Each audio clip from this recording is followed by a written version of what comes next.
you recollect things in your mind, and you recollect other things only as a result of hypnosis. Can we start with the first bit? What were you actually doing that night, and what did you see? Well, I was driving the Panda car along Burnley Road in Todmorden, and I came across this strange craft blocking the road.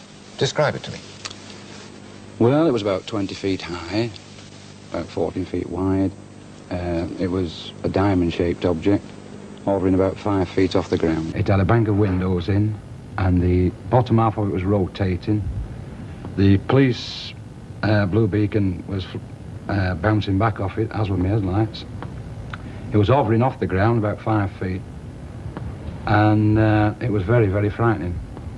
Very frightening. Now, at this point, you didn't see anybody, did you? No, I didn't see anything other than that. Did you approach it? I got within about 20 feet of it. And then you went back to your car to report it, did you? No, I didn't get out of the car. Ah. I didn't want to get out of the car. You didn't? No. But you got on the blower, did you? I got on the radio, both radios, the VHF in the car and the UHF personal radio that we carry. Yeah. And I got no response at all. They didn't work? No. Was that unusual? Not in that particular area. There are black spots in the area. The radios have worked there since. And then you left the scene, did you? The next thing I remember was I was at the other side of where the object had been, driving the car. Away? Away. Did you report it when you got back? I certainly did. They thought you were crackers, presumably. Yeah, they did. This spaceship, or whatever it is, did you see that in your recollected... Yes, everything under hypnotic regression, everything was accurate right up to... The bit that... when I got out of the car, yes. Well, this is one of the funny things about it. When I got back to the station, I found that my left boot was split, and I had a burn mark on the instep of my left foot. And in the hypnotic regression, they actually examined my left foot. Now, that's remarkable to me, with the other evidence of the other police officers seeing the craft as well. Isn't it? Do you believe now in UFOs, or what? Are you convinced that those things actually happen to you, or it's just in your mind somewhere as an imagination or a dream or something like that? Well, the UFO certainly existed. You're sure of that? Yes, it was a nuts and bolts craft. I think I'm quite capable of seeing something from 20 feet. Well, if I said to you anything you say we take down and use in evidence, you would say that you saw that thing? Yes, I would swear on the Holy Bible. What I saw that day, I've seen nothing of the like, except in science fiction films. I saw a UFO. Make no mistake, they do exist. There is nothing on this earth will ever tell me any different. And what happened as a result of that sighting? Well, immediately. Nothing happened at all for about 12 months within the force. And then, due to publicity at that time being aroused around the case, a lot of pressure was put on me to not say anything. I was made to sign documents. I had to visit certain places. I had to go under any hypnotic regressions. I had to dissociate myself with any person that was interested in UFOs. Did you feel that you may be victim of some kind of a cover-up? Well, that's catch-22. Well, yes or no? Yes. You did? Yes. We were returning home after a night out. It's the early hours of the morning, and we saw some very bright lights in the sky. They became very bright, and they came closer. And as we followed them down the road, we could see that the object was round, and there was no doubt about that. It was very solid. It was not a balloon or anything like that. And we followed it down the road until it disappeared. You saw the thing at the same time? Yes, all three of us saw the same thing. Yeah. You hadn't been drinking? Or? No. But you had not been drinking? That's right. This is, hand on heart, you'd not been drinking? That's right. Well, you've been drinking Coca-Cola? Yes, right. That's all. You've never seen this sort of thing before? Never. No. Did anything get out of it or talk to you? No, the car, Vivian, who was driving, tried to speed away from it because we were absolutely terrified. Yes. But very excited as well, but absolutely terrified. She put her foot on the accelerator and the car lost power. At which point the object was then in a field next to us, and Valerie and myself were watching it out of the side window. We have no recollection of it going from A to B. from being in the road in front of us to being in the field next to us. It just sort of zapped there. Well, all we remember, that was our conscious memory, is seeing the lights, then following it down the road, as I said, Vivian desperately trying to get the car to respond to her. And then some way down the road, the lights dimmed as if it was taking a surge of power, and it had gone, and at which point the car picked up speed. And you thought to yourself, who can we possibly tell? Well, that's right. Because there was three of us, if there'd only been one, I would never have said anything at all, personally. But because there was three of us, then we felt... And do people believe you? Some. Some not. We take a lot of ridicule, but you get used to it. Later on, about 2 weeks later, it was discovered that the journey had actually taken longer. So hang on, so by the time you reported it to the police station, which seemed to you within minutes of you're actually leaving the nightclub. Yeah, well... Actually, you found that hours had passed. Well, we didn't, but the investigator did when he came and interviewed us. He saw a discrepancy between what you saw as the time scale and what the actual time was. Because when we got to the police station, we looked at our watches, obviously thinking, oh, what are they going to think going in at this time in the morning? Yeah. And also because they logged the time that we went in. So how did you discover what had happened in those lost hours? Well, tell us. Oh, right. Harry Harris, solicitor from Manchester, who's a UFO investigator, got in touch with us and asked us whether we would agree to undergo hypnotic regression. Right. We were a bit sort of dubious about it, but we eventually agreed to go. Driving along the road one night with Colin, the satellite system had went faulty. I had a friend that was going to repair it. Yeah. We left it around about 10 o'clock at night, the road, and chatting about general things, and then Colin made me aware of something on the road. And then what we seen on the road was this object floating 20 feet above the road. I actually seen the object, my reaction was, what can it be? It didn't conform to any type vehicle, any helicopter, plane, anything I've ever seen before. And I just started to get really frightened. And what did you see? Is it possible for you to describe it for us? We saw this craft that was floating 20 feet in the air.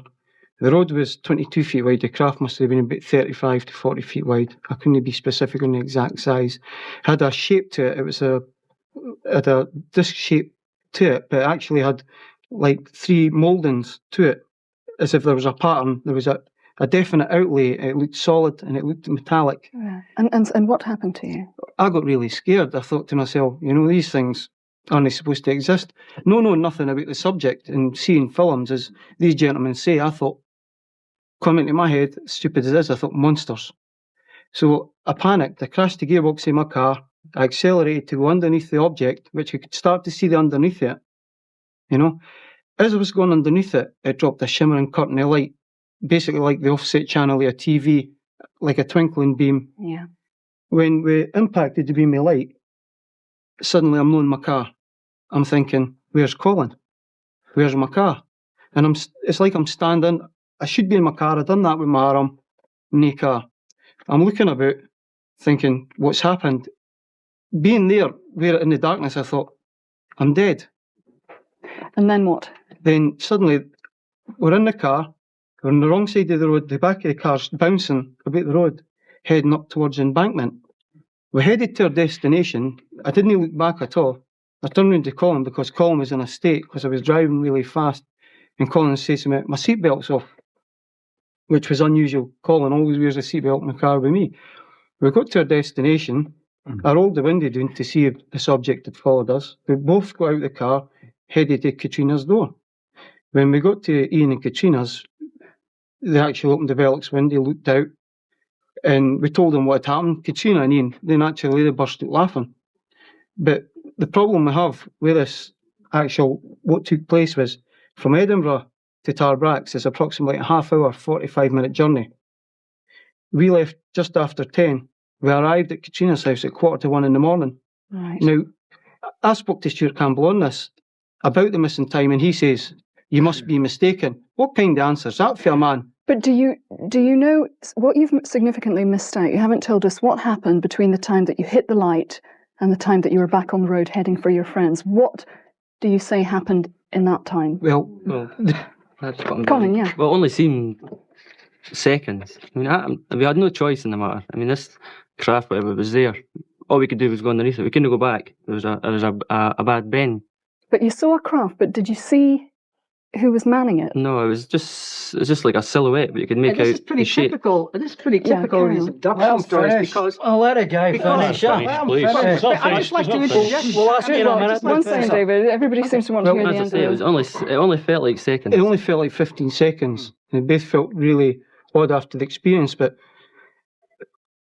after it happened, I mean, we were a bit embarrassed talking about it. Katrina was going to actually phone the police and that, and I says, you know, I mean, you talk about it, it's really embarrassing. I didn't want this to happen in my life.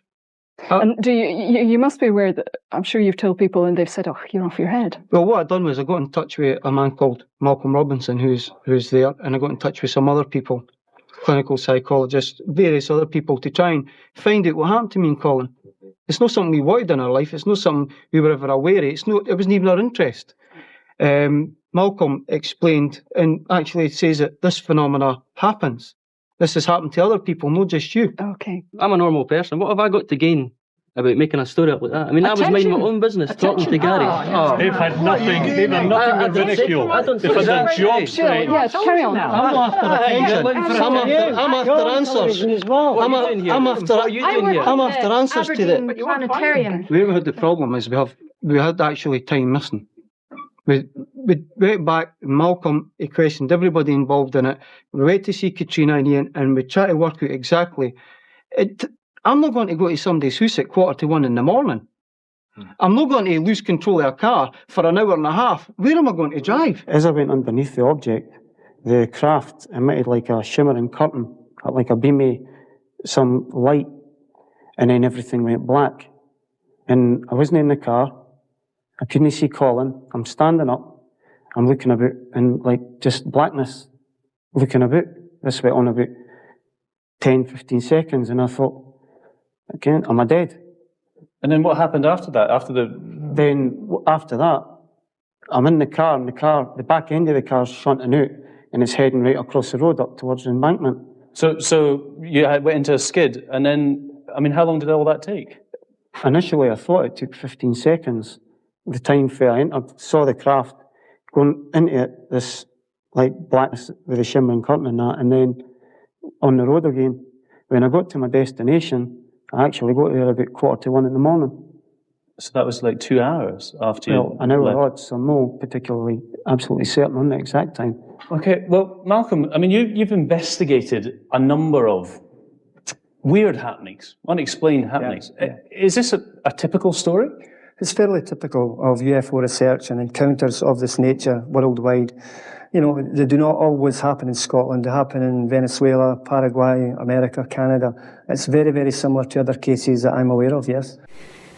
21 years ago, on a warm, sunny day, a family member and I had attended some business in a large city in central Arkansas.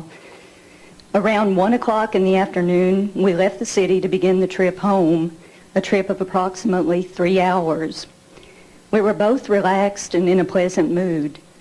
After 2 hours of driving time, we approached a small town. A road crew was doing some blasting on the highway that day and signaled the traffic in our lane to stop. We were the lead car, and there were 3 or 4 other cars behind us. After clearing the road, the crew allowed us to continue, and we slowly approached our turn at the junction of an intersecting highway. We both recalled seeing the turn, and then everything went blank. After an interval of grogginess, we suddenly found ourselves on an unfamiliar paved road with no road signs or other indicators of our location. The road appeared new and unused. Both of us were extremely agitated and began looking for a turnaround, hoping we would find familiar territory by turning back. We finally found a very small area that allowed us to turn the car in the opposite direction. After several minutes, we entered the town from the wrong direction, but we had not driven through the town to get there.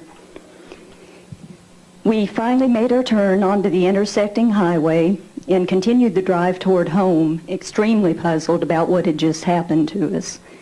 The area was very rural, and the road was lined with large trees. Both of us felt a sense of unease and a desire to get home as soon as possible.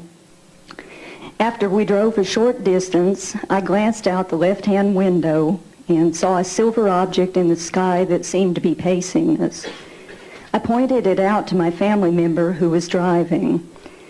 Neither of us could determine any identifying marks and heard no sound, although our windows were rolled down. We both wanted it to be an airplane, even though it had no wings or tail. I watched the craft for several minutes, and it continued pacing us, sometimes briefly hidden from view behind the large trees. Eventually, I looked away from the object, and when I looked again, it had disappeared.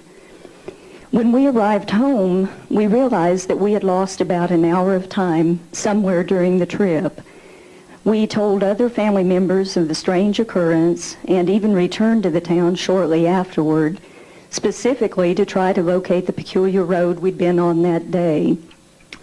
The missing time plagued us off and on over the intervening years, and finally, after 20 years, I could no longer stand not knowing what had happened to us. I began a concerted effort to locate someone who could help us break through the amnesia of that day. Under separate, independent hypnosis sessions, my family member and I explored the events that had occurred during the hour of missing time. With no knowledge of what the other had recovered under hypnosis, our memories indicated substantive corroboration of an abduction by beings that were anything but human. It was a little after 6 in the evening. We were coming out of the woods here, up this road, and we saw this glow through the trees. And when we got in the opening here, we could see this object hovering over here, stopped the truck, and, everybody, wow. What did it look like? How big was it? How bright? It was about 20 feet, 25 feet in diameter, about 8 or 10 feet thick. It was a disc-shaped object, glowing golden color. I could hear a sound when I got up closer, but it suddenly got louder and started to move in a kind of a wobbling motion, and that scared me, and I decided, I'd better get out of there. And so I raised up to go, and I just felt a numbing shock, a kind of and blacked out.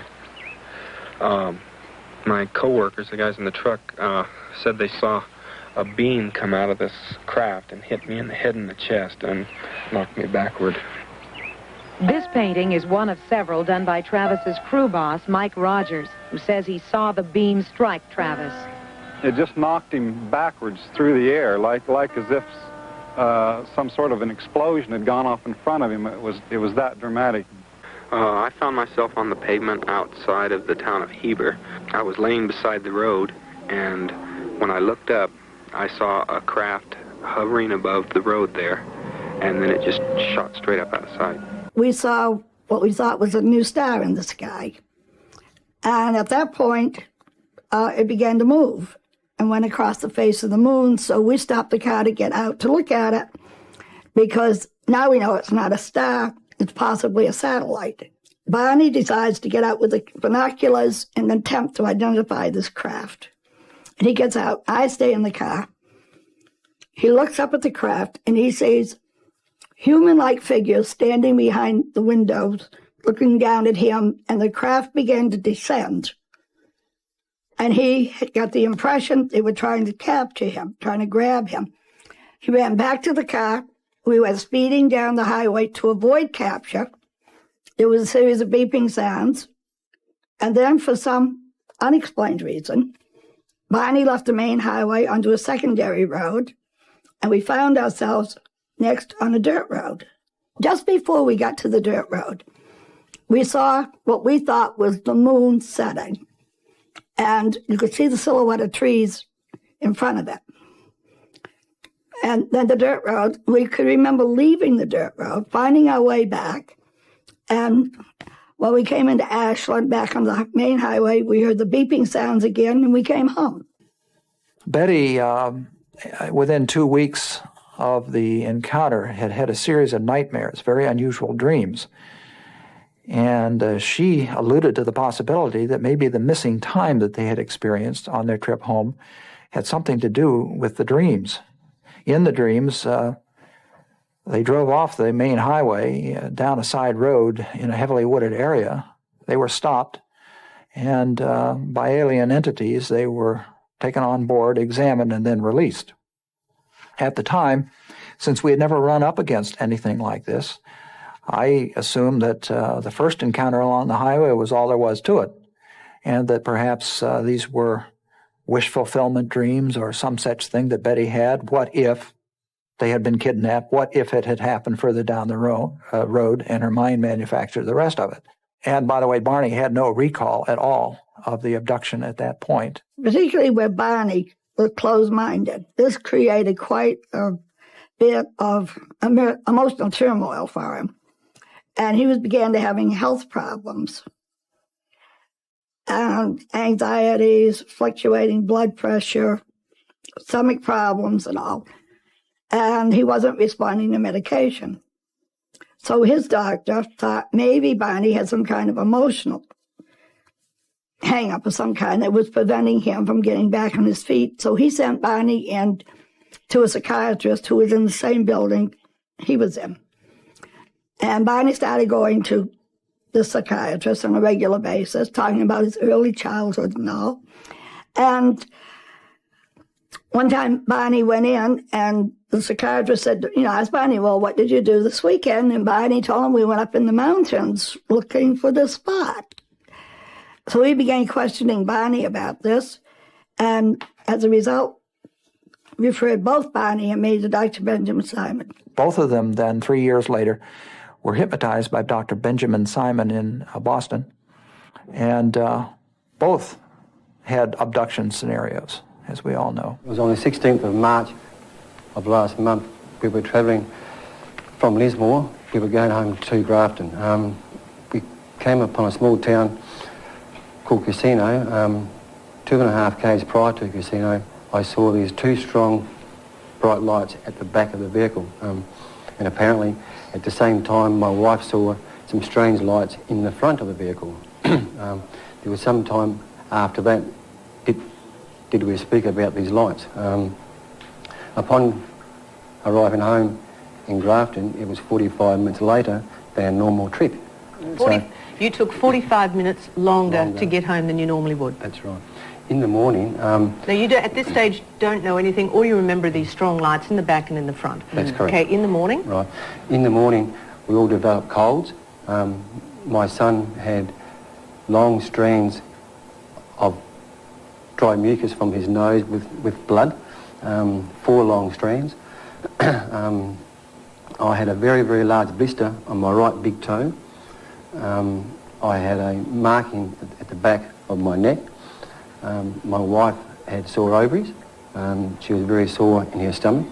This is all on the Sunday. On the Wednesday afternoon in our local paper, there was an article about UFO sightings excuse me, over Grafton on that Saturday night.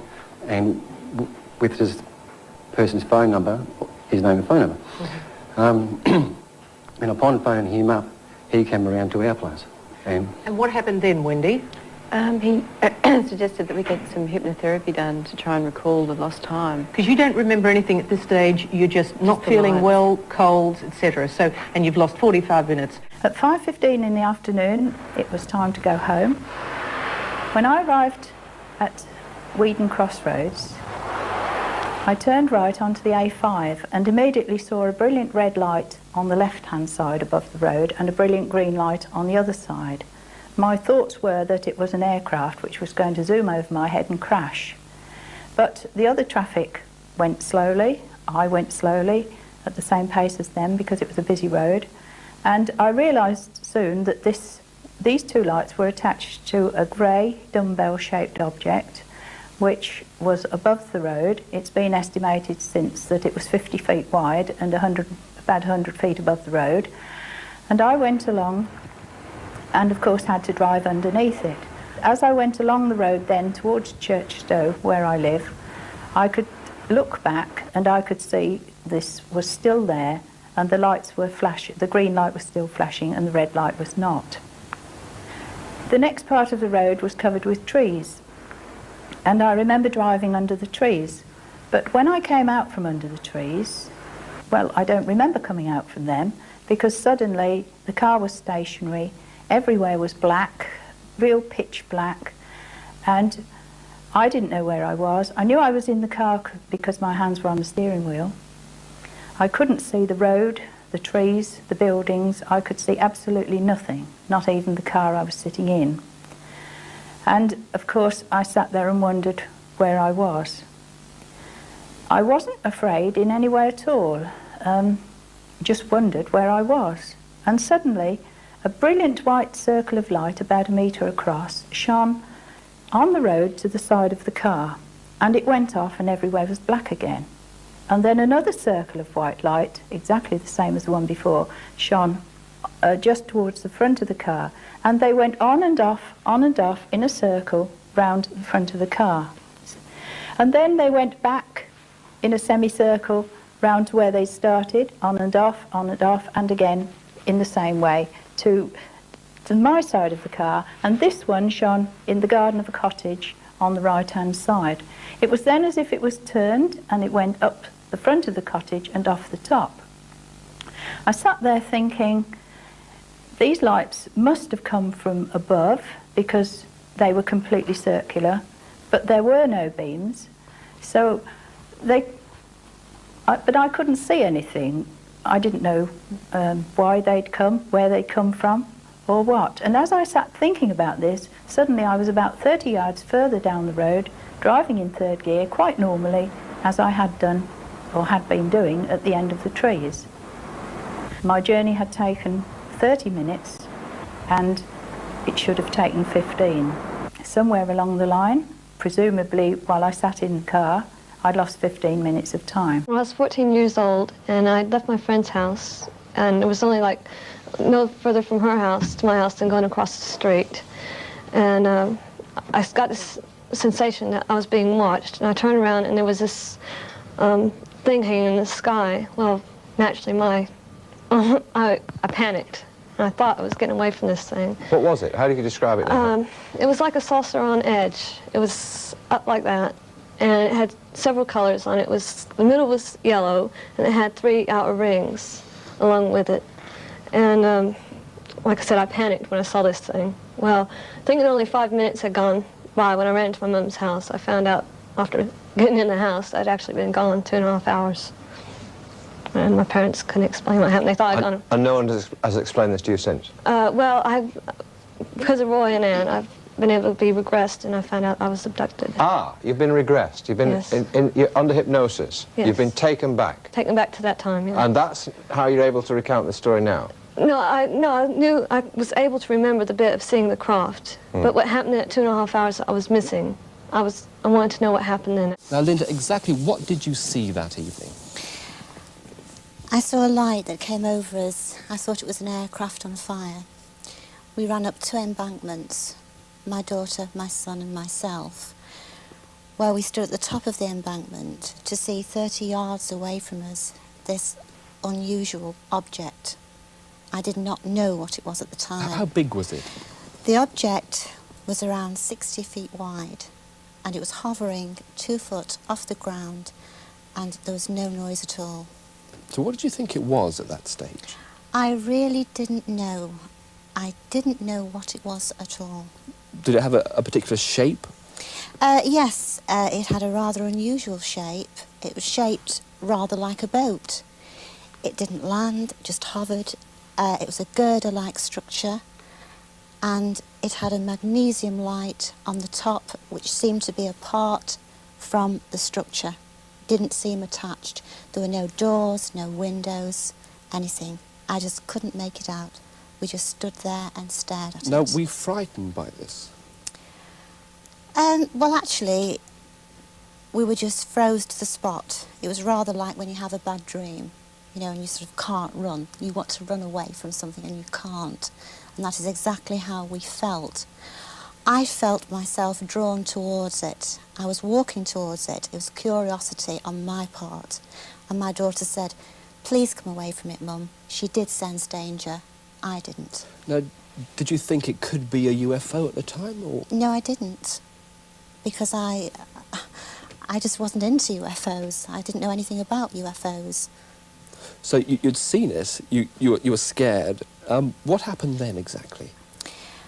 My conscious memory of the event was that we saw the thing, we stood there, it went away before our eyes without us actually seeing it. I don't remember the thing going away. Then we ran away. We ran down the embankments and on our way home. That was my conscious memory of the event. Suddenly it was there, you were looking at it, yes. And then the next thing you remember is that you're running away from it. That's correct, yes. So what happened when you got home at that stage? Well, we hadn't quite got home at that stage when I saw this object behind an aircraft to the left of me going into Manchester Airport. There is a lot of air You're sure traffic. that there wasn't an airplane? It was. The first one was an airplane because there is a lot of air traffic going overhead. It was following directly on its tail into the airport. Now, when you got back home, what did you do? Tell your husband about it? Yes, I told my husband about it. My son described it in his own words. He was 4-year-old, and he said, "Daddy, take me back to see the crashed boat." That was his description. Take me back to see the crashed boat. Got hold of his father's hand, and his father said, "No, hey, you know what's wrong here?" And he said, "Linda, what's wrong with your eyes?" My eyes were all burnt and scaly, like I'd been in the sun. Could you feel that there was something wrong with your eyes? Or? No, the funny thing was I felt so elated about the whole thing at the time when I came home. My daughter didn't. She was absolutely terrified. There's sort of mixed feelings, really, about the whole thing. Now, how did you know at that time that there was something wrong, that there wasn't you couldn't remember everything? Well, I didn't really think about that. I just told my husband. I didn't look at the time. I didn't have a watch on or anything else. My husband was home. He was a shift worker, and he was on the 2:10 shift at the time, and he was home. And I said, "What are you doing home?" Because I'd gone out that evening at 7:30, and we'd seen a friend to their destination, and which only takes, the walk that we usually take, only takes 20 minutes or less if you're walking fast. But we were gone a number of hours. So somehow you've lost an hour There at was least. an hour missing of my time. Like yes. You couldn't remember what happened in that hour until later when you were hypnotised, is that right? That's right. I don't remember consciously what happened. Is there anything else unusual which has happened to you physically since then? There are a few gynecological things, yes. Yes. And what is the main problem there? Well, the main problem there was that I did seek medical advice about that, and I was told by a gynecologist that all my eggs had gone, disappeared. I didn't relate the story to him. You know, he didn't know anything about it. But you'd never had an illness or anything which could have explained that? No, not at all. What I had was a physical sighting. There was 3 of us, nuts and bolts sighting. I know things have happened after the fact, after the sighting, but I did not have any problems at that particular time, no problems at all. But everyone has problems. They don't have to see a UFO to have problems. So there is no psychological disturbance. I have had doctors, psychiatrists before they have done any experiments on me at all. They have had to make sure that I have been 100% sane. I'm 100% convinced, and as bizarre as it may seem, seeing is believing. I saw a UFO, that's all. I looked across a field and I saw something glinting, and it was a large silver object. This is Christina Florence. She says she would like to believe her UFO experience was just a fantasy. I'd love it if it was a fantasy. It would be much easier to deal with. If I could say, yes, I'm crazy. This is all not real. She came to Hopkins reluctantly to explore something she's not ready to accept. Her memory of seeing a UFO, a large silver object, as a child, twice. Those are my conscious recollections, and that's all I can say really happened. However, under hypnosis, surprisingly enough, other things came out which indicate that maybe some sort of person or people from another world came and took my sister and I and sort of looked us over and did a few experiments. On a December evening back in 1991, Beth was headed for Anna's farm where she lived while teaching horseback riding. Having driven this stretch uneventfully many times before, nothing hinted that this trip might be different. But it was. I saw lights in the sky. I thought it was a plane that was in trouble, yet the lights were not coming toward me or moving away. They seemed to be stationary. Curious, Beth parked and got out. Above her, the lights shone with an unearthly intensity. She hoped to catch a glimpse of a fuselage of a plane or a helicopter. And then it struck her. There was no sound, as you'd expect. Just silence. And the lights were